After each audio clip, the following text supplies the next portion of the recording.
Minhas superalunas, meus superalunos, também você que sempre prestigia nossas publicações. A prisão de Renan Vitor, zagueiro do Red Bull Bragantino, enquanto dirigia um Honda Civic e atropelou e matou o motociclista Eliezer Pena, que morreu na hora na cidade de Bragança Paulista, servirá de argumento para que possamos discutir definitivamente o mais adequado enquadramento da pessoa que pratica homicídio na direção de veículo automotor. O jogador, que foi preso em flagrante, e segundo os policiais rodoviários estaduais, estaria com odor etílico, mas sem sinais de embriaguez. E vale dizer também que Renan, por orientação de seu advogado, se recusou a fazer o exame do bafômetro.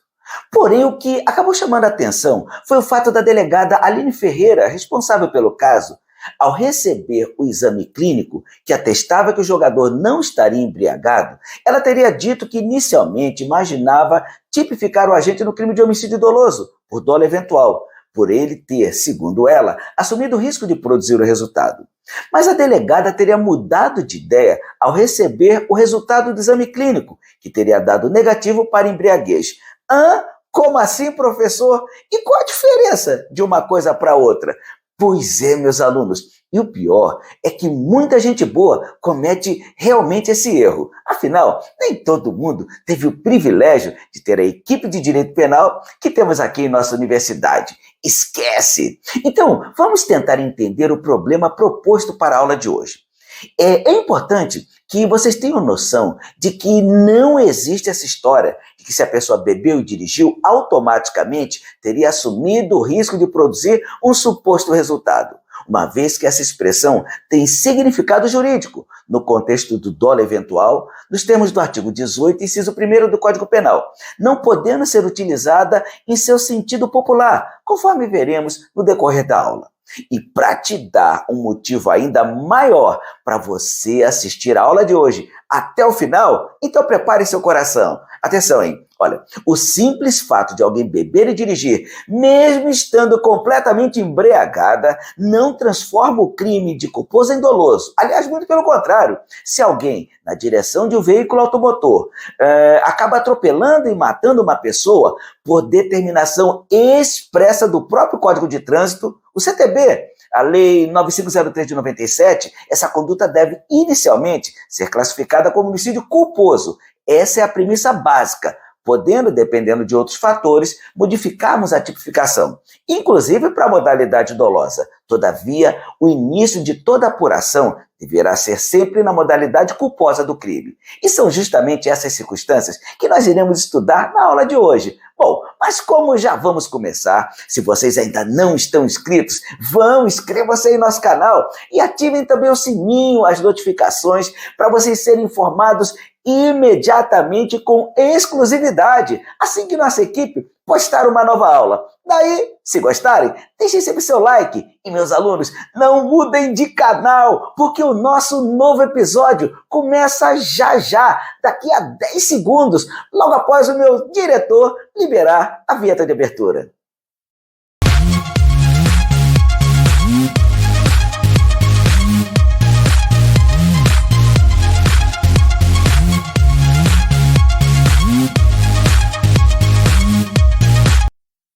Então vamos lá. Indo direto ao ponto, é importante dizer aos meus alunos que o próprio Código de Trânsito é quem irá determinar que o agente, ao praticar homicídio na direção de veículo automotor, deverá responder pelo crime na modalidade culposa, conforme podemos ver no seu artigo 302 caput e parágrafo 3º do Código de Trânsito Brasileiro.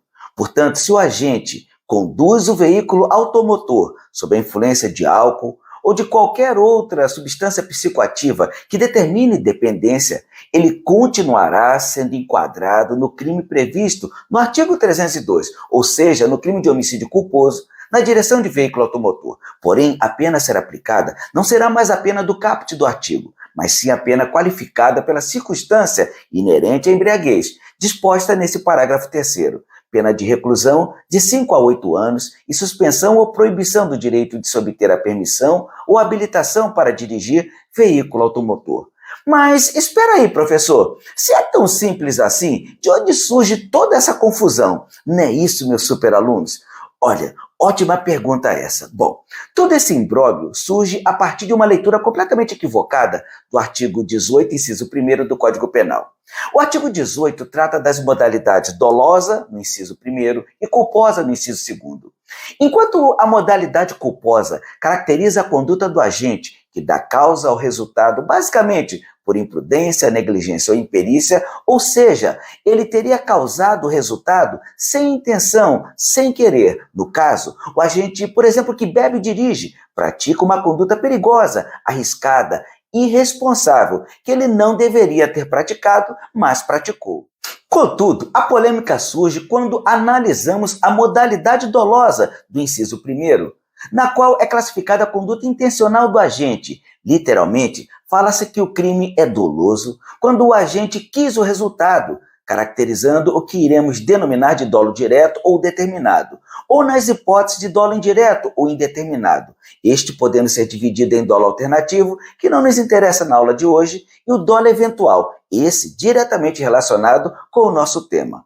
Assim, podemos entender que há um crime doloso por dolo eventual quando o agente, embora não querendo um determinado resultado, assume, em virtude de sua conduta, o risco de produzi-lo. Mas já percebam que esse resultado precisa ter sido vislumbrado pelo sujeito que, percebendo a possibilidade de causá-lo, é indiferente a ele. Aqui, o principal problema diz respeito ao fato de que não caracteriza o dolo eventual o simples fato do sujeito assumir, produzir o risco de um resultado, simplesmente pelo fato de que a minha conduta, genericamente, possa resultar em alguma consequência. Assumir o risco de respeito a ter noção fática do que possa vir a acontecer, e esse risco sugere a opção do agente entre desistir da conduta ou continuar com ela, aconteça o que acontecer. Como se ele dissesse em uma linguagem mais popular, que se dane, que se exploda. E nesse sentido é que a formação teórica mais sólida de nosso aluno com certeza fará a diferença no caso concreto. Portanto, percebam que assumir o risco de um futuro resultado possível não significa absolutamente nada se o agente de per si não tiver a noção de que algo poderá acontecer e ainda assim, entre continuar com a conduta ou encerrar sua ação, após notar o que pode acontecer, o agente simplesmente pouco se importa com esse resultado possível que ele vislumbrou e foi indiferente.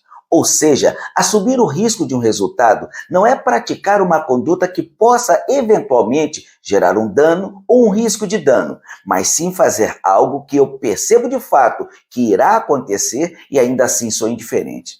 Assim, se o agente mesmo embriagado, sabendo que não deve dirigir, resolve tomar o volante e dirige bem devagar, tomando todos os cuidados, redobrando a atenção para que nada de mal aconteça, ele em hipótese alguma poderá ser responsabilizado pela modalidade dolosa, pois na verdade ele teria sido sim irresponsável.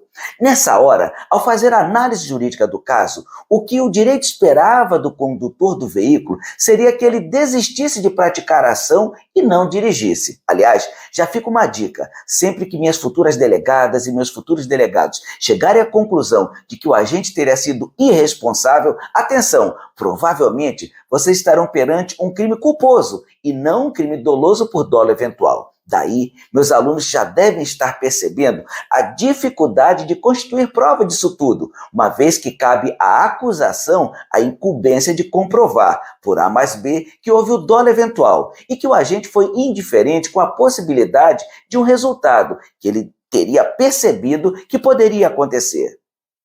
Em relação à direção de veículo automotor, meus alunos podem imaginar uma série de situações que poderiam gerar algum resultado adverso, porém que o agente teria sido displicente e irresponsável. Ao atender o celular, ao trocar a rádio do sistema de som do carro, tirar a vista da direção para procurar o endereço olhando no GPS, enfim, são situações que podem causar algum acidente, porém, em momento algum, o agente teria pensado que nessa situação ele poderia ter matado alguém. Imagine se o celular tiver caído no assoalho do carro e o condutor tirasse a visão da pista, da direção por alguns segundos e o fez rapidamente, pois sabia que era perigoso, arriscado, errado, não deveria fazer, mas o fez, achando sinceramente que nada iria acontecer.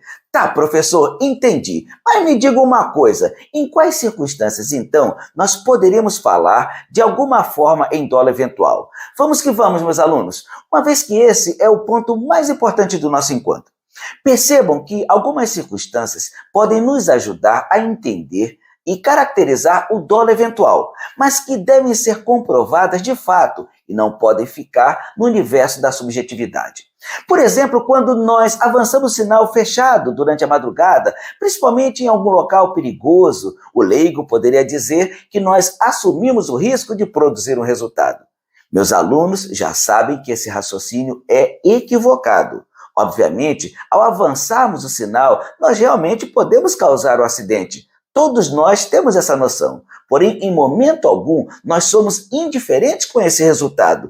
Tanto é que sempre que vamos avançar o sinal fechado, nós tomamos todo o cuidado de reduzir a velocidade, de ir bem devagar, olhando para os lados, em virtude da possibilidade de vir um carro. E, se vier, como a preferência é dele, e como nós estamos bem devagar, nós iremos parar e aguardar que o carro passe para só depois avançar o sinal.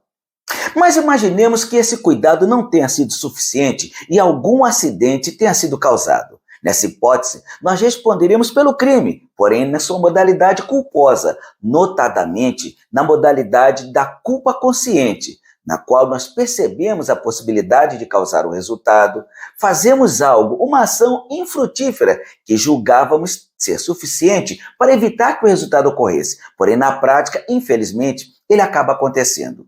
Por outro lado, se o agente embriagado ainda agrega excesso de velocidade, dirige na contramão de direção, faz manobras arriscadas, esses elementos farão com que minhas futuras promotoras já se permitam olhar a situação com a proximidade das hipóteses do dolo eventual, contudo sempre baseadas em situações concretas e nunca calcadas em aspectos abstratos. Legal, professor? Nós já sabemos que a aula está se aproximando do final, então, conclusivamente, diga uma coisa, caso a delegada tivesse feito o enquadramento do jogador no crime de homicídio doloso, qual seria a consequência? Opa, essa pergunta é excelente para encerrarmos o nosso encontro de hoje. Então, caso as circunstâncias presentes no bojo do devido inquérito policial indiquem que o agente teria agido com dolo eventual, o primeiro resultado seria o afastamento da conduta do Código de Trânsito e passaríamos imediatamente para o artigo 121 do Código Penal, uma vez que o Código de Trânsito não traz punição para a modalidade dolosa do crime de homicídio. E assim, nós encerramos o episódio de hoje. Mas lembre, se ainda não estão inscritos, se inscrevam aí no nosso canal e já deixem seus comentários e dúvidas acerca do assunto. Olha, espero que vocês tenham gostado, pois foi muito bom tê-los conosco hoje. Um forte abraço e eu vejo vocês em nossa próxima super aula.